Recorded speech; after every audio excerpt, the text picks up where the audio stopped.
Sports Live! Oy, para po sa ating balitang pampalakasan, nadagdagan po ng 10 Pinoy basketball players ang listahan ng 50 greatest players list ng PBA bago po ang kanilang gold anniversary ngayong buwan. Kasama rin sa 10 bagong manlalaro ang dalawang tanging active pa sa PBA na sina Barangay Ginebra star guard Scottie Thompson at San Miguel Beerman star bigman Junmar Fajardo.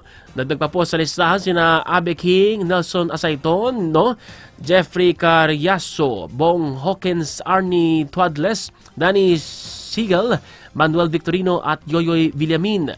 Ayon po kay Committee Chairman Sonny Barrios, sinimulan nila ang pagboto sa daragdag na 10 sa listahan na may kanya pong boto bago mag-usap kung sino ang mga pinal na isasali. Isa rin po mano sa kanilang pamantayan para isali sa greatest players maliban po sa pagiging most valuable players ang may impact sa PBA at may napatunayan na sa paglalaro.